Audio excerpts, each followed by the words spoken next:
the spring on here. Here it is.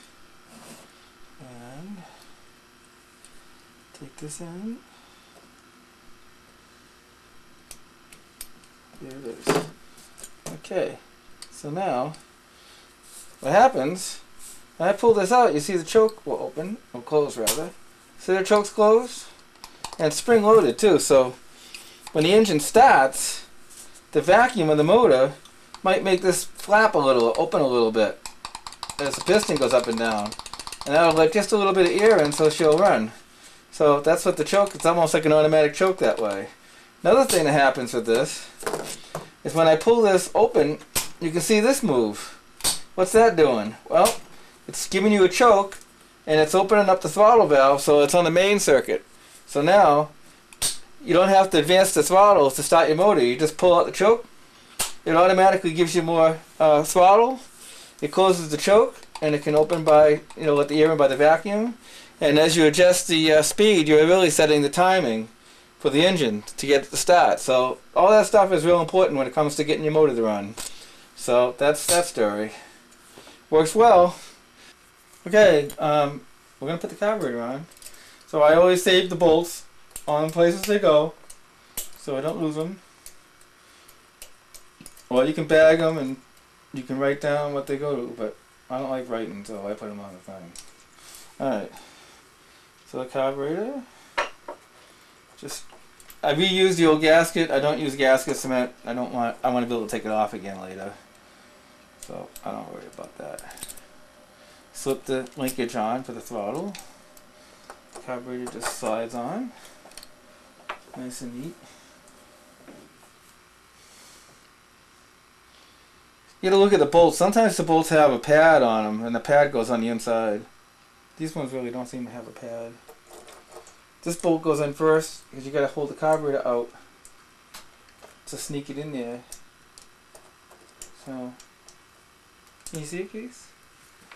Yeah, I don't know if you can see it. And then we gotta do this one. So you gotta kind of have the carburetor sitting out a ways so you can get the bolt on. Otherwise the shaft's gonna be in the way. You just kind of sneak it in. And you can push the carb on. And push the bolt on.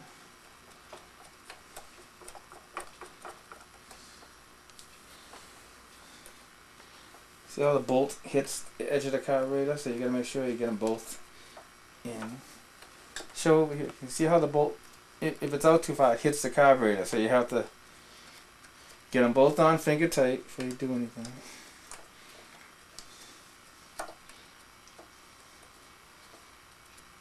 One thing you gotta watch out for with these carburetors. Now, this is a 53 motor, and the metallurgy was a little better, but some of the old ones, the white metal they use for the carburetors, you can really break them easy. White metal breaks real easy. It's not really, good alloy. This isn't bad stuff, I don't think. But I just pulled the choke out so I can get at the bolt. So I got the wrong wrench. I need a 1/2 inch. Let me get another wrench.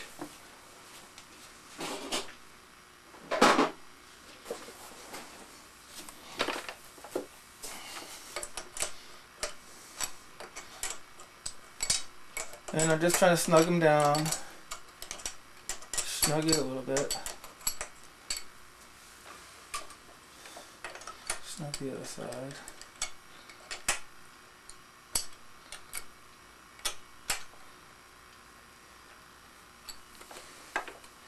Now I'm going to tighten it. You got to just have a feel for this. Make it tight, but not so tight that you crack a casting. Trial and error on that one. Can't tell you much about how to do that. Just make it till it feels tight enough so it doesn't come off. Okay, I'd say that's good.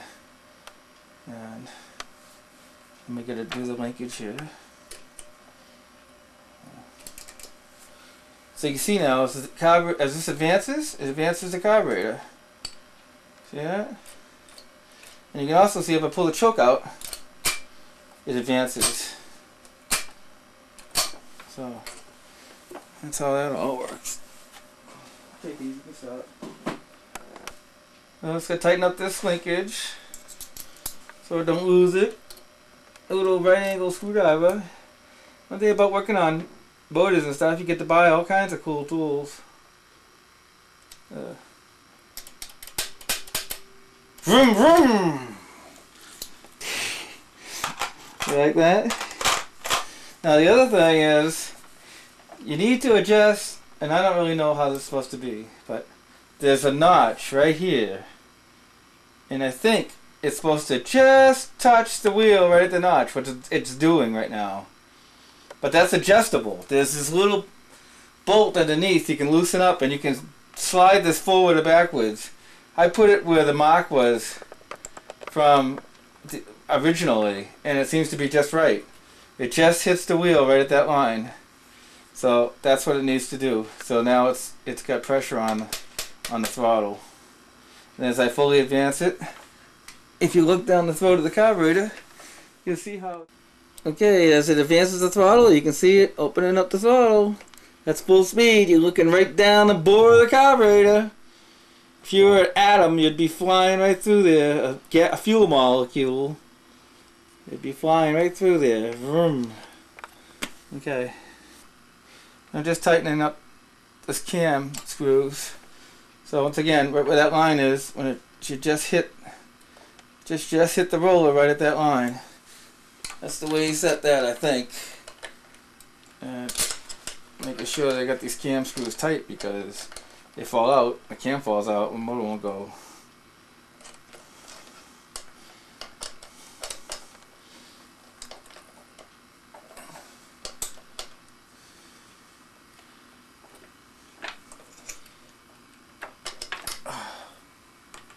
Okay, you can stop here. Okay, I'm going to put the fuel lines on, and I'll just show you that.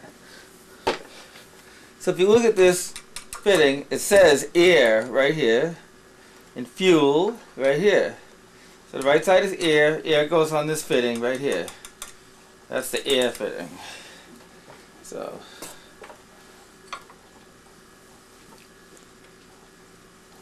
you get your new hose to length. Use, this is 3/16 fuel line.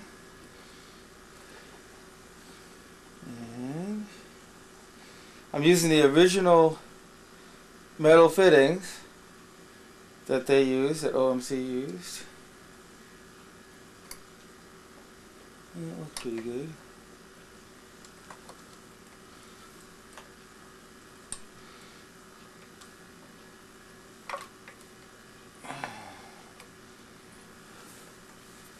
Let's see. I'm going to make that a little shorter. Like,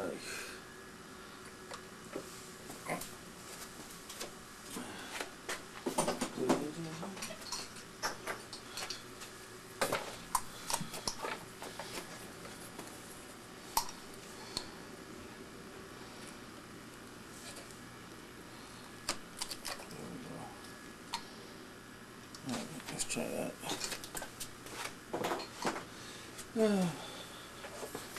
You don't want any kinks in the hose. You want it to just flow right on there nice. That's not bad. Let's see what that looks like.